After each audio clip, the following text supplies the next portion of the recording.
Four friends, Jake, Mira, Leah, and Theo, had been hiking since sunrise along the isolated Ridgewater Trail in northern America.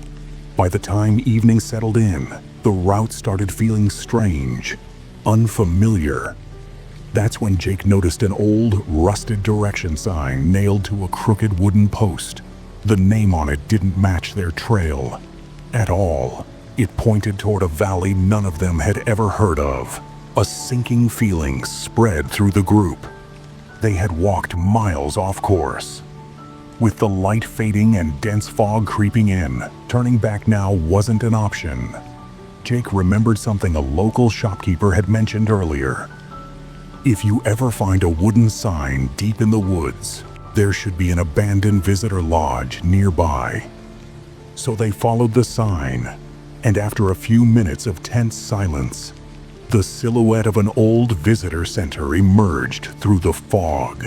They decided to stay inside for the night and leave as soon as the sun rose.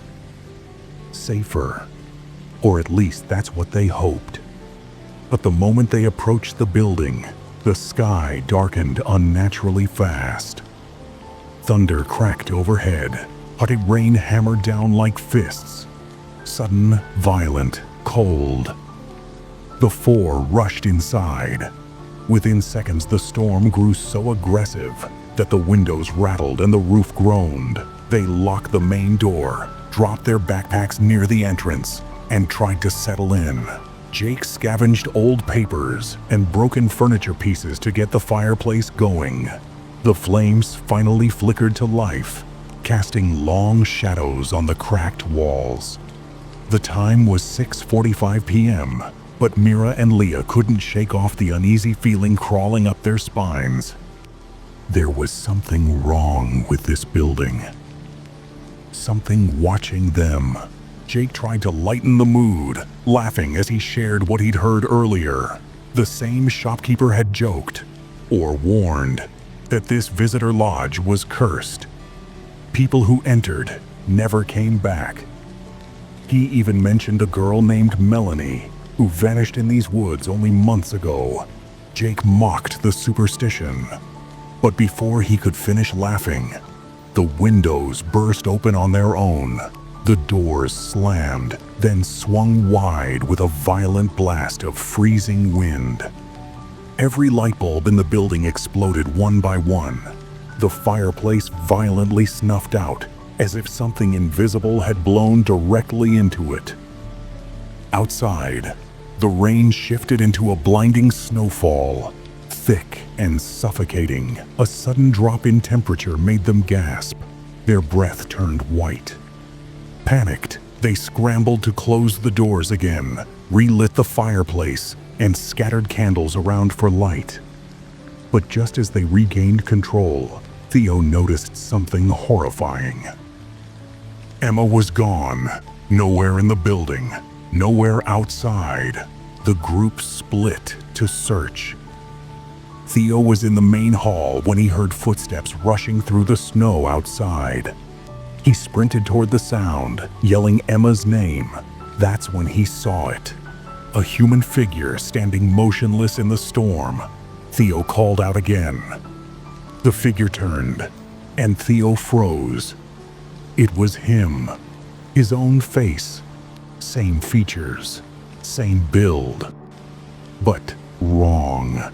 Its eyes were sunken black pits, and its skin hung loosely, peeling as if something had ripped it apart and stitched it back.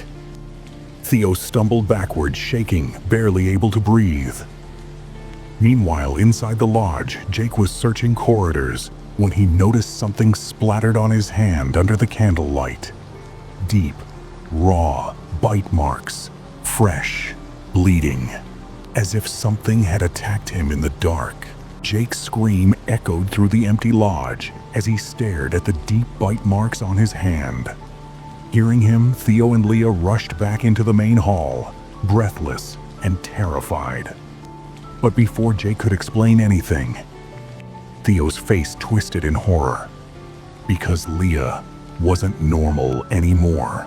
Something inside her cheek was moving, wriggling just beneath the skin like a trapped insect trying to claw its way out. Leah let out a shrill, agonizing scream. The thing under her skin began spreading. A dark branching pattern consumed half her face within seconds. Her skin turned pale, then gray, then a sickening shade of black. Panic erupted. Jake and Theo tried pulling her away from the wall, but the infection raced through her like wildfire. The two remaining friends sprinted toward the exit. They yanked the main door open, and Emma's limp body collapsed onto them, her clothes soaked in snow and blood. Behind her stood a tall figure wearing a cracked, bone-white mask. Its breathing was slow, deliberate, predatory. Before any of them could react, the masked stranger reached behind his back and pulled out a rusty hatchet. In a brutal blur of motion, darkness swallowed their screams. Jake gasped. His eyes flew open. He wasn't dead. He was sitting beside the fireplace. And so were Theo, Leah, and Emma, alive, unhurt, confused. The lodge looked unchanged, silent, cold. Still, Jake ran to the wall clock. 6:45 p.m., the exact moment when everything had begun. Fear turned to terror. They bolted out of the building, running desperately into the woods. They didn't stop until the lodge disappeared behind the trees. And for a moment, they thought they had finally escaped. But then the forest began to tremble. Branches shook, snow fell, and a massive skeletal creature emerged from between the trees. Four-legged, towering, its ribcage exposed like jagged cages of bone. Before they could even understand what they were seeing, the creature lunged. Their screams echoed across the valley, and everything went black again. When their eyes opened once more, they were sitting again inside the visitor center. 6:45 p.m. The same night, the same moment, the same loop.